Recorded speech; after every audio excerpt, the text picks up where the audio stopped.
An active shooter situation unfolding at a Richmond, Virginia bus terminal. Police saying a man walked up to the station and opened fire on a state trooper, killing him.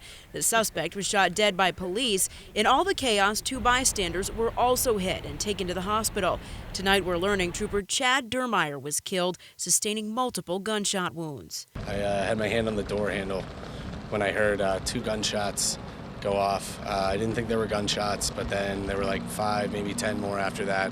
And I could see the muzzle flash through the tinted door, and so I ran out of there. Now more violence at yet another transportation hub has local officials at Peter Pan bus lines reviewing all of their safety measures and adding more training for employees beginning next week in active shooter situations.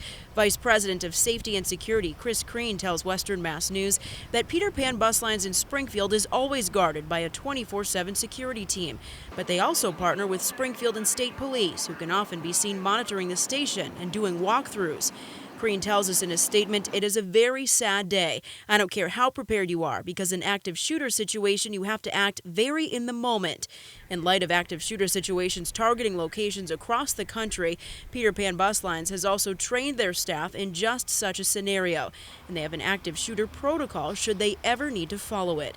Meantime, in Virginia, safety officials at the Greyhound bus station worked with police to deem that area safe as another community comes to grips with violence and a family mourns the loss of Trooper Dermeyer. Experts say when looking to winterize your car, it's as easy as just popping the hood and taking a look at a few of the simple elements inside that you can take care of yourself.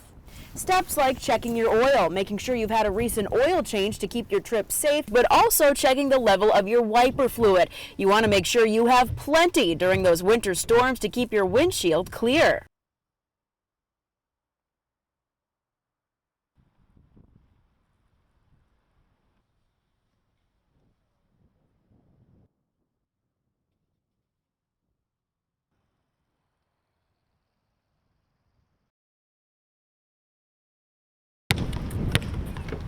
Whether it was a game of basketball, an evening stroll, or taking in the sunset, Friday's mild weather had people enjoying the outdoors, like Bobby Stevens of Chicopee. Beautiful weather. I guess it's going to be getting cold, but you got to get out and have some fresh air once in a while.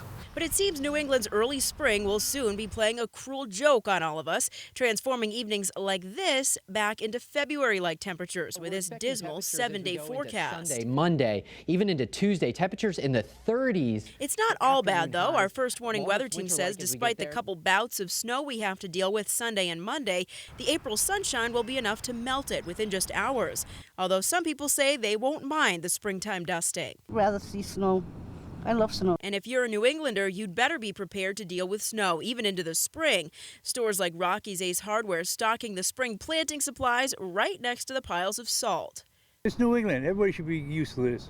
And the Springfield DPW is certainly used to it. They never let their guard down just because of what the calendar says. Well, all our spreaders are still out, still in operation. We haven't put anything away. We don't put it away just for this reason. And Eversource will be keeping an eye to the skies as well. They tell Western Mass News they're less concerned about the snow and more interested in keeping track of gusting winds that are expected. As for Stevens, he has one piece of advice ahead of a strange weather weekend. Springtime in New England is how it is.